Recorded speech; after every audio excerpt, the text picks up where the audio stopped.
In the winter of 1872, 11 women vanished from the small mining settlement of Blackwood Hollow without a single trace or witness. Their disappearances might have become merely another forgotten tragedy, swallowed by the vast American frontier, were it not for the execution of Father Thomas Morrow 3 months later, a respected clergyman whose final confession revealed connections to an ancient ritual practice predating Christianity itself. The case remains one of the most disturbing examples of religious manipulation and mass disappearance in 19th-century American history, with implications that extend far beyond the remote valley where these events transpired. The settlement of Blackwood Hollow emerged in 1869, nestled within a narrow valley of the Appalachian Mountains, where a modest silver vein had been discovered. By 1872, approximately 200 residents, primarily miners and their families, inhabited the isolated community. Census records from that year document 63 women living in Blackwood Hollow, many having traveled westward following the Civil War in search of new beginnings. Among them were widows, unmarried daughters of miners, and women who had followed husbands or brothers seeking fortune in the newly established settlement. The isolation of Blackwood Hollow was profound. The nearest neighboring town lay 30 miles away across treacherous mountain terrain, a journey requiring nearly 2 full days by horse in favorable weather conditions. During winter months, when heavy snowfall blocked the single access road, the settlement remained entirely cut off from outside contact for weeks at a time. On January 17, 1872, the first disappearance occurred. Eleanor Pruitt, a 26-year-old widow who had established a small laundry service for the miners, failed to deliver cleaned garments to her regular customers. When concerned patrons visited her cabin that evening, they discovered an empty dwelling with no signs of struggle or hasty departure. Her personal belongings remained neatly arranged, including a cameo brooch containing a lock of her deceased husband's hair, an item she had reportedly never removed since his death at Antietam. More puzzling still, a pot of stew simmered on her hearth, seemingly prepared for her evening meal, but never consumed. What followed over the next 17 days defies conventional explanation. Between January 17 and February 3, 10 additional women disappeared from Blackwood Hollow under similarly inexplicable circumstances. Martha Collins, a midwife aged 53. The Blackwell sisters, Sarah and Rebecca, ages 19 and 22, who taught at the settlement's small schoolhouse. Josephine Winters, the pregnant wife of miner Thomas Winters. Catherine Flynn, unmarried daughter of the settlement's blacksmith. Elizabeth Turner, wife of store proprietor William Turner. Mary Simmons, a seamstress of 31 years. Hannah Gray, cook at the miners' boarding house. Ruth Miller, wife of foreman Jacob Miller. And finally, Abigail Pierce, 17, who vanished while collecting water from the community well on the morning of February 3rd. In each instance, the pattern remained consistent. No signs of violence, no witnessed departures, no apparent motive for voluntary flight. Personal possessions remained, including items of significant monetary and sentimental value. Several disappearances occurred in broad daylight, yet not a single resident reported seeing any of the women leaving their dwellings or the settlement boundaries. In the case of Catherine Flynn, her father reported speaking with her at approximately 2 o'clock in the afternoon, then returning to his workshop adjacent to their home.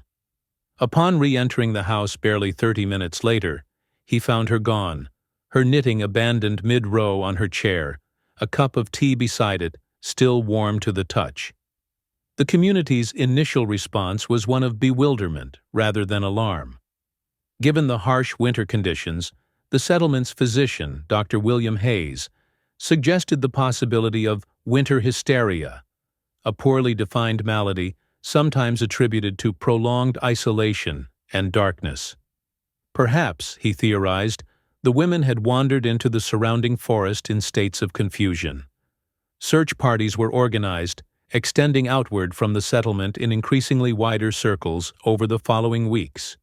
No bodies were recovered, nor were any personal effects discovered in the wilderness. More troubling still, freshly fallen snow showed no tracks leading away from the settlement during the periods when several women had vanished. As February progressed without resolution or explanation, fear gripped the remaining residents of Blackwood Hollow. Miners refused to leave their wives and daughters unattended, resulting in a near-complete cessation of silver extraction. The settlement's only law enforcement officer, Sheriff Malcolm Pierce, father of the youngest victim, Abigail, dispatched an urgent message to the territorial governor requesting assistance. However, heavy snowfall delayed the messenger's journey significantly, and it was not until early March that territorial authorities became aware of the situation unfolding in the isolated community. It was during this period of mounting tension and fear that Father Thomas Morrow emerged as a figure of authority and comfort within Blackwood Hollow. Having arrived just 6 months prior to establish St. Michael's Church, the 40-year-old priest had quickly ingratiated himself with the settlement's residents through his seemingly tireless dedication to their spiritual needs. Father Morrow organized prayer vigils for the missing women, offered counsel to distraught families, and provided reassurance that divine protection would prevent further tragedy.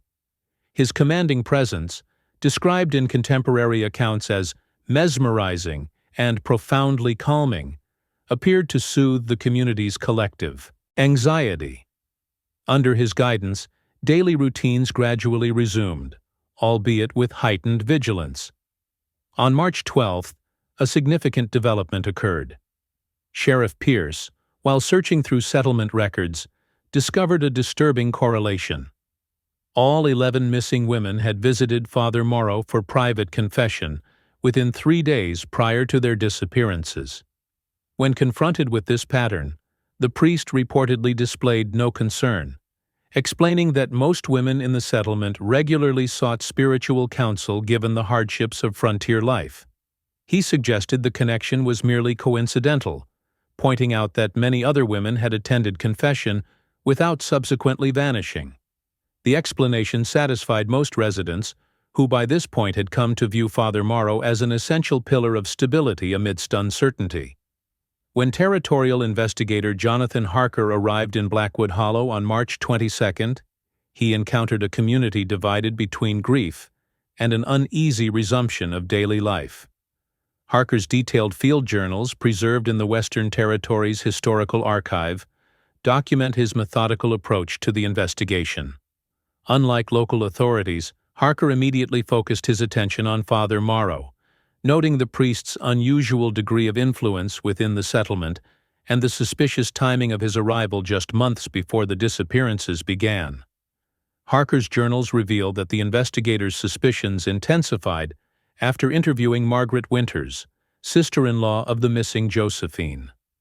Margaret recounted observing Father Morrow in the forest beyond the settlement's boundaries on January 20th, the night of Josephine's disappearance. According to her testimony, the priest was walking alone after midnight, carrying what appeared to be a small lantern, heading in the direction of an abandoned mining shaft, approximately 1 mile from the settlement. When she inquired about this sighting the following morning, Father Morrow claimed he had been searching for a lost child.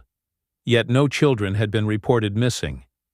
On March 25th, while Father Morrow conducted evening services, Harker and Sheriff Pierce entered the priest's modest quarters adjacent to the church. What they discovered transformed the investigation entirely. Concealed beneath floorboards near the priest's bed, they uncovered a collection of personal items belonging to each of the 11 missing women. Eleanor Pruitt's cameo brooch, a thimble used by Mary Simmons, a hair ribbon belonging to Abigail Pierce, and other intimate possessions clearly identifiable by family members as belonging to the vanished women. More disturbing still was a journal written in Father Morrow's hand, containing detailed observations about each woman, with particular attention to their suitability for what he termed the observance. The most damning evidence, however, was a leather-bound book written in Latin, and what Harker identified as ancient Celtic script. Later examination by scholars from Miskatonic University determined the text to be a rare copy of De Vermis Mysteries, or Mysteries of the Worm, a forbidden theological text reportedly dating to the 9th century. The volume contained elaborate ritual instructions for a ceremony called the Summoning of the 11 Vessels, which required the sacrifice of 11 women of specific ages and social positions to coincide with a celestial alignment occurring once every 73 years. According to the text, if performed correctly, the ritual would grant the practitioner dominion over mortality itself. Father Morrow was immediately taken into custody. His initial response was one of calm denial, maintaining his innocence and suggesting the evidence had been planted to discredit him. However, when confronted with his own journal entries, his demeanor reportedly changed dramatically. According to Sheriff Pierce's written account, the priest's face took on an expression of such malevolent pride that he seemed transformed into another being entirely. Father Morrow then stated, "You have discovered the preparations, but you remain blind to the achievement. The observance is complete." Despite extensive interrogation, Father Morrow refused to reveal the location of the missing women or whether they remained alive. Territorial authorities conducted exhaustive searches of abandoned mine shafts and caves throughout the surrounding area, recovering nothing. The absence of remains led some investigators to cling to hope that the women might have been transported elsewhere, perhaps to be sold or exploited. A tragic outcome, but one that at least allowed for the possibility of their survival. Father Morrow's cryptic statements, however, suggested a far darker conclusion. The territorial court convened a special session in Blackwood Hollow on April 7, 1872. The trial of Father Thomas Morrow lasted just 3 days, with the jury deliberating for less than 2 hours before returning a guilty verdict on 11 counts of abduction. In the absence of bodies, murder charges could not be sustained, though few doubted the women had met with fatal outcomes. The judge, citing the heinous and blasphemous nature of the crimes, sentenced Father Morrow to death by hanging, to be carried out immediately. It was in his final hours, while awaiting execution, that Father Morrow provided a partial confession to territorial investigator Harker. The document, sealed by judicial order until 1922, reveals aspects of the case that authorities of the time deemed too disturbing for public knowledge. According to the confession, Father Thomas Morrow was not, in fact, an ordained Catholic priest. His real name was Thomas Morrow, born in New Orleans to a family with alleged connections to forbidden occult practices in colonial Haiti. Morrow claimed to have spent 17 years traveling throughout Europe and the Middle East, studying ancient religious texts excluded from conventional theological education. The confession contains Morrow's disturbing assertion that the ritual described in De Vermis Mysteries was far older than Christianity itself, representing a primordial truth that had been obscured by modern religions. He detailed how he had selected Blackwood Hollow specifically for its geographic properties, claiming the settlement sat atop a convergence of what he termed telluric currents that amplified ritual efficacy. Most chilling were his criteria for selecting the 11 women, which included not only their ages and social positions, but specific physical characteristics. The widow with eyes of different colors, the sisters whose hair had never been cut, the mother whose womb carried new life, the virgin with the birthmark of the crescent moon upon her shoulder. On April 11, 1872, Thomas Morrow was hanged in the center of Blackwood Hollow before the assembled population. Contemporary accounts describe a disturbing anomaly at the moment of his death. Despite the clear skies that had prevailed throughout the day, witnesses reported a momentary darkness falling over the execution site, as though a shadow passed between the earth and sun. More troubling still were Morrow's final words, spoken clearly moments before the trapdoor opened. "The 11 have ascended. When the stars align again, I shall return to collect 11 more." In the aftermath of the execution, Blackwood Hollow rapidly declined. Within 6 months, the settlement was abandoned, with families departing as soon as spring made travel possible. The silver mine, once the community's economic foundation, was sealed by order of territorial authorities. Official records cite dangerous structural instabilities as the reason for the closure, though private correspondence between government officials suggests concerns of a different nature. In a letter dated June 18, 1872, Territorial Governor William Armstrong wrote to the Secretary of the Interior, "The events at Blackwood Hollow transcend ordinary criminal matters. Something unwholesome persists in that location, beyond our capacity to identify or address. I strongly recommend permanent evacuation and the removal of the settlement from official territorial maps." This recommendation was evidently heeded.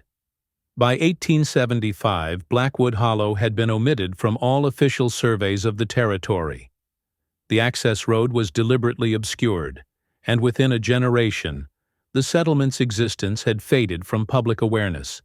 It might have remained entirely forgotten were it not for the discovery in 1921 of investigator Harker's complete field journals during the cataloging of territorial archives. The journals prompted a renewed scholarly interest in the case, leading to the unsealing of Morrow's confession the following year. In 1933, historian Margaret Winters Peterson, great-niece of Josephine Winters, one of the original victims, organized an expedition to locate the remains of Blackwood Hollow. After considerable effort, the site was identified, though little survived beyond stone foundations and the partially collapsed entrance to the silver mine. The expedition's most significant discovery came 3 miles from the former settlement, a circular clearing in which stood 11 stone pillars, arranged in a pattern corresponding to the celestial alignment referenced in Morrow's forbidden text. Excavations conducted at the base of these pillars yielded no human remains, deepening the mystery of what ultimately befell the 11 missing women. Modern analysis of the case has produced various theories. Criminal historians suggest Thomas Morrow was likely a sophisticated serial killer who disposed of his victims' bodies with extraordinary care. Psychological evaluations of his writings indicate a personality consistent with what we now recognize as malignant narcissism, combined with delusional beliefs. The elaborate occult framework he constructed may have served primarily to satisfy his need for cosmic significance, transforming his crimes from mere murder into a self-perceived grand ritual of historical importance. Yet certain elements of the case continue to resist conventional explanation. The manner in which 11 women disappeared without witness from an isolated, close-knit community remains problematic from an investigative standpoint. The precise correlation between the disappearances and the celestial alignment noted in the De Vermi Mysteri text, which astronomical calculations confirm did indeed occur in February 1872, suggests Morrow possessed knowledge of ancient calendrical systems that would have been exceedingly rare in that era. Perhaps most disturbing are the 11 stone pillars, which geological analysis indicates were quarried from stone not found within 100 miles of Blackwood Hollow. How they were transported and erected in such a remote location, apparently without the knowledge of the settlement's residents, remains unexplained. A final unsettling aspect of the case emerges from mathematical projection of the celestial alignment, referenced in both the forbidden text and Morrow's confession. According to astronomers at Princeton University who examined the case in 1945, if the alignment indeed follows a 73-year cycle as claimed, its next occurrence would have fallen in 1945. The researchers noted that during that year, 11 female students from various colleges along the eastern seaboard were reported missing over a 17-day period in February. No connection was established between these disappearances, which authorities attributed to unrelated circumstances, yet the pattern bears a disquieting resemblance to events in Blackwood Hollow nearly 3/4 of a century earlier. The most recent calculation places the next alignment in 2018, though one hopes the pattern observed twice before will not manifest a third time. Perhaps the publication of Thomas Morrow's methods, the increased awareness of historical patterns and modern investigative techniques, would prevent any similar sequence of events. Yet the final passage of Morrow's confession continues to provoke unease among those who study this obscure historical case. The stars remember what men forget.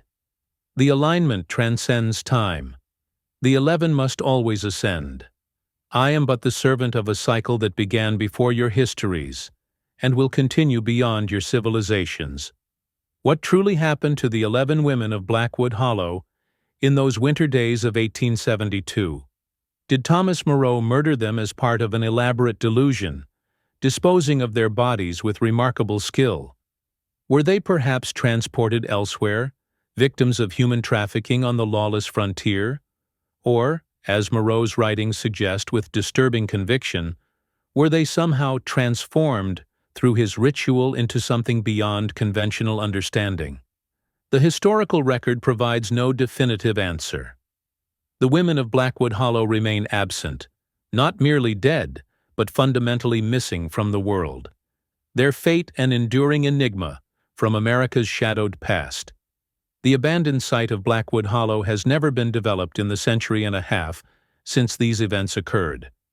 Geographical surveys conducted in the 1950s indicate the area experiences unusual electromagnetic disturbances that render compasses unreliable, and in more recent decades, electronic equipment non-functional.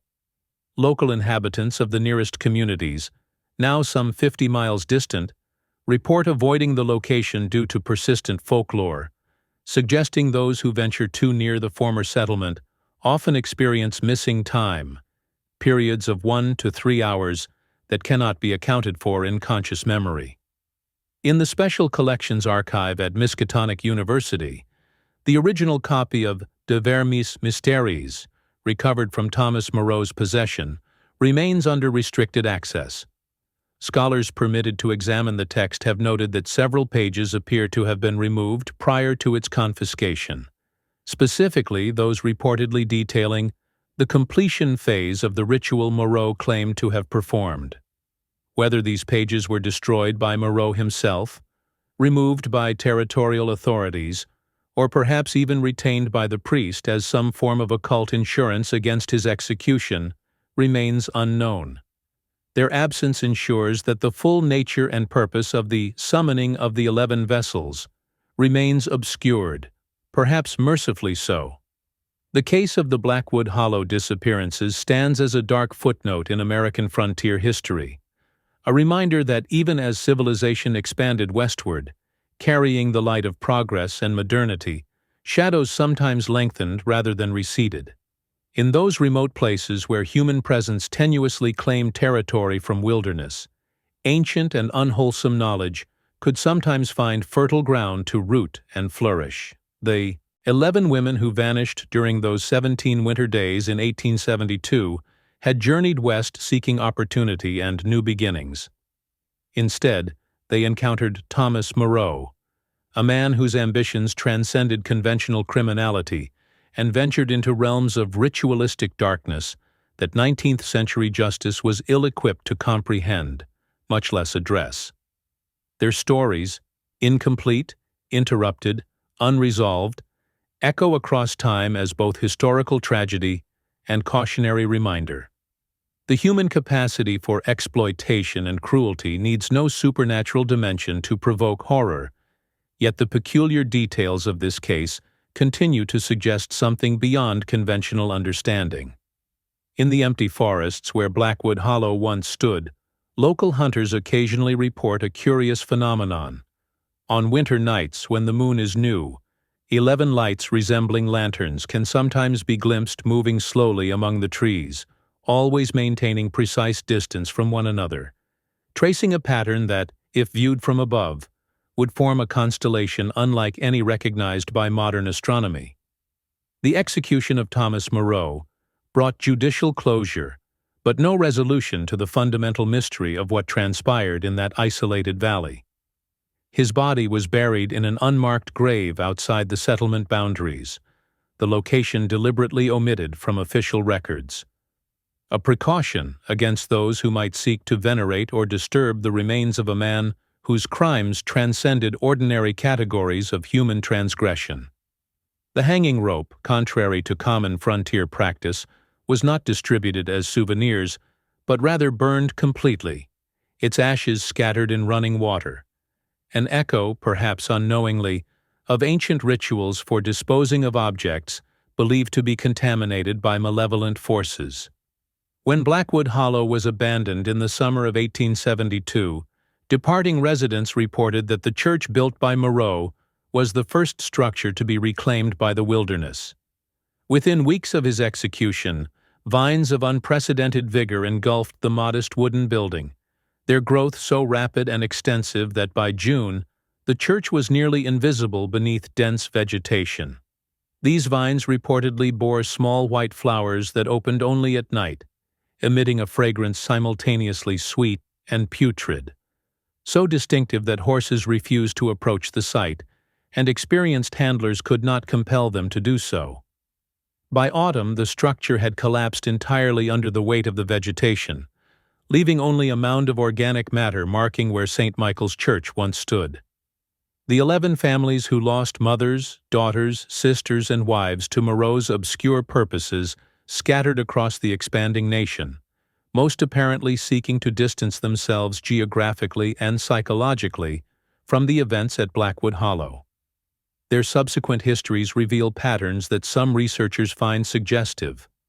Unusual longevity among direct male relatives of the victims, a statistically improbable incidence of twin births in subsequent generations, recurring reports of family members experiencing vivid, identical dreams on the anniversary of the disappearances, dreams featuring 11 women standing in a circle upon a high place, their faces turned upward toward unfamiliar stars. The case of Blackwood Hollow stands as an unsolved mystery from America's developmental period, a dark reflection of the young nation's encounter with concepts and practices beyond its philosophical framework to classify or address. Thomas Morrow, whether delusional criminal or actual practitioner of forgotten arts, identified and exploited a vulnerability in the expanding frontier. Isolation created spaces where alternative systems of meaning and power could briefly flourish, unconstrained by conventional authority. The 11 women who vanished during his observance remain absent from historical resolution, their ultimate fate as ambiguous now as it was on those winter days in 1872, when they stepped from documented history into enduring mystery. In the century and a half since these events transpired, no conclusive evidence has emerged to resolve the central questions of what happened to the women of Blackwood Hollow, or what Thomas Morrow truly believed he was accomplishing through their abduction.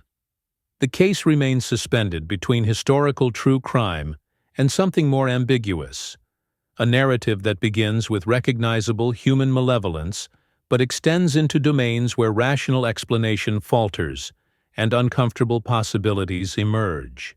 Perhaps this ambiguity explains the persistent fascination the case holds for successive generations of researchers, historians, and those drawn to investigate the darker corners of American experience. In the absence of resolution, imagination constructs possibilities ranging from the grimly mundane to the unspeakably transcendent.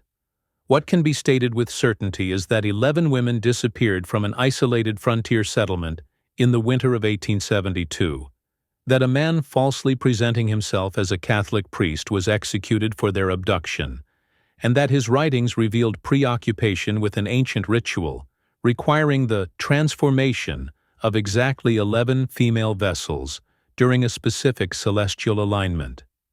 Beyond these documented facts lies a territory where history blurs into speculation, and formal records give way to folklore and uncomfortable wonder.